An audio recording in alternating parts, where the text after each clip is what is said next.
Halo semua, salam sejahtera Malaysia. Selamat datang ke channel Fels Lifestyle. Saudara-saudara, tuan-tuan dan puan-puan semua. Kita digemparkan sekali lagi oleh satu lagi pendedahan dari SPRM yang pasti mengejutkan ramai. Kita tahu sebelum ini Datuk Seri Anwar Ibrahim setelah menjadi Perdana Menteri, akhirnya kita dapat melihat kerja dari SPRM yang begitu agresif, begitu aktif buat pendedahan, buat penangkapan. Nah, yang mengejutkan sebelum ini juga bukan calang-calang orang yang ditangkap, yaitu Presiden Bersatu Sendiri, bekas Perdana Menteri Muhyiddin Yassin yang akhirnya telah berhadapan dengan 7 pertuduhan di mahkamah. Bukan itu saja, Muhammad Saiful Wadan juga telah didakwa menerima dan meminta rasuah. Begitu juga Presiden Bersatu Sendiri, Muhyiddin Yassin. Jadi banyak saja tangkapan yang kita dengar lah. Hari ini tuan-tuan dan bapak semua, satu lagi pendedahan baru yang pasti membuat ramai panas telinga mendengar pendedahan ini. Dalam satu artikel dari hmetro.com.my, seorang lagi individu yang ditahan disebabkan rasuah. Nah, ini pasti menimbulkan kekecewaan kepada ramai orang, terutamanya kepimpinan Datuk Seri Anwar Ibrahim dan kepada Perdana Menteri Malaysia sendiri, Datuk Seri Anwar Ibrahim, yang kita dapat lihat beliau memang bersungguh-sungguh ingin membanteras rasuah di Malaysia. Nah, di dalam satu artikel, guru besar ditahan rasuah. Seorang guru besar ditahan SPRM, Suruhanjaya Pencegahan Rasuah Malaysia, selepas disyaki meminta dan menerima wang rasuah lebih RM10,000 tahun lalu. Suspek lelaki yang berusia 56 tahun itu ditahan di pejabat SPRM Cawangan Kluang kira-kira 10.30 pagi tadi selepas hadir bagi memberikan keterangan.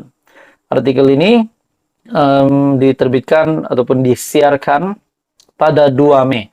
Nah, bagi saya ini pasti satu lagi tangkapan yang mengejutkan ramai, dan pasti satu tangkapan yang mampu menjadikan ini sebagai pengajaran kepada ramai orang.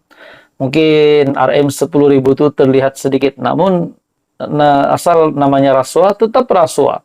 Nah, kepada mungkin ada beberapa ahli politik, pemimpin politik yang mungkin terpalit dengan rasuah hari ini pasti satu lagi kejutan besar, di mana sedangkan rasuah RM10,000 pun boleh ditahan, ini kan pula rasuah yang berjuta-juta ataupun mungkin berbilion-bilion.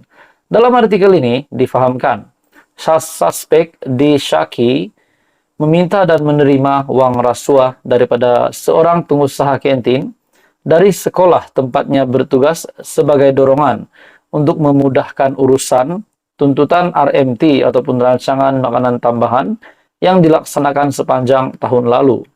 Pengarah SPRM Johor, Datuk Azmi Alias, ketika dihubungi mengesahkan penahanan terbabit.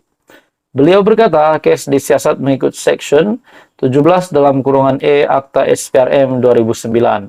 Katanya suspek kemudian dilepaskan dengan jaminan SPRM. Nah, tuan-tuan dan puan semua, ini pasti satu lagi pendedahan SPRM yang pasti mengejutkan ramai.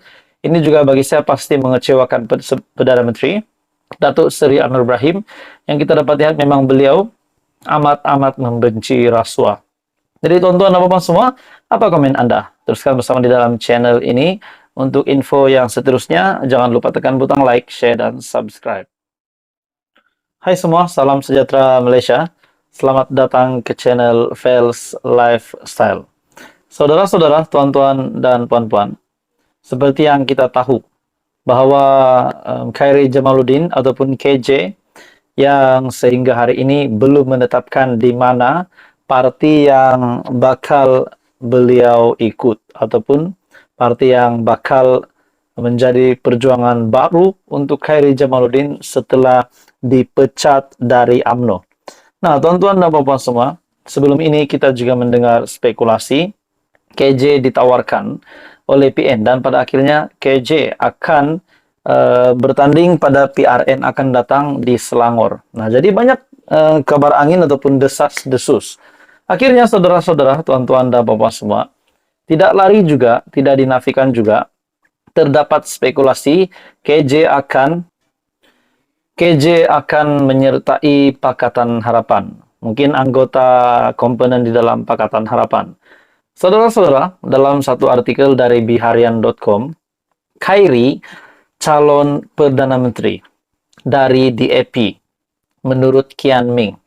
Nah, tuan-tuan dan bapak semua, setelah kabar angin desas-desus menyatakan KJ akan masuk Perikatan Nasional, KJ akan masuk Bersatu, KJ akan masuk PAS, bertanding di Selangor dan akan diberikan jawatan Menteri Besar sekiranya beliau menang. Akhirnya hari ini pula kita mendengar Khairi menjadi calon Perdana Menteri dari DAP menurut Kian Ming. Dalam satu artikel, bekas pemimpin UMNO Khairi Jamaluddin dan Syahril Sufyan Hamdan patut menyertai DAP kerana parti itu ketiadaan calon Perdana Menteri. Bekas ahli parlimen Bangi DAP Ong Kian Ming berkata demikian ketika menjawab soalan Khairi sebab beliau dan Syahril perlu menyertai DAP di siaran podcast keluar sekejap di saluran YouTube. Khairi yang juga bekas ahli parlimen Rembau dan pernah memegang jawatan Ketua Pemuda UMNO dipecat parti itu selepas dikatakan melanggar Undang-Undang Disiplin Parti. Selain itu, Syahril yang digantung keahlian UMNO selama 6 tahun.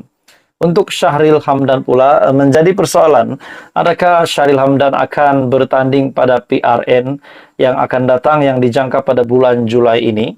Jadi hari ini dalam artikel ini, sehingga hari ini Khairi masih berteka-teki sama ada akan menyertai parti lain untuk menghadapi pilihan raya negeri.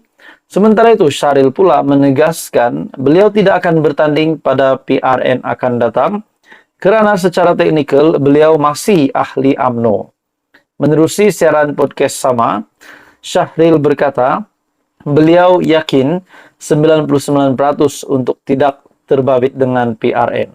Nah, tuan-tuan dan bapak semua, DAP tiba-tiba membuat satu kejutan dengan membuat kenyataan Khairi Jamaluddin, bekas Ketua Pemuda UMNO itu, yang juga adalah bekas Menteri Kesehatan, menjadi calon Perdana Menteri dari DAP. Dan ini dinyatakan oleh bekas ahli parlimen Bangi, DAP, Ong Kian Ming.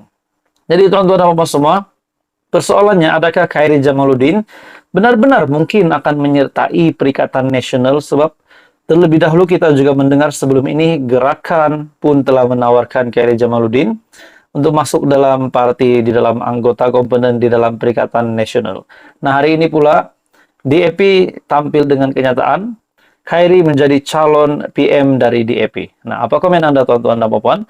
Teruskan bersama di dalam channel ini untuk info yang seterusnya. Info padu, info hangat disediakan di dalam channel ini. Jangan lupa tekan butang like, share, dan subscribe.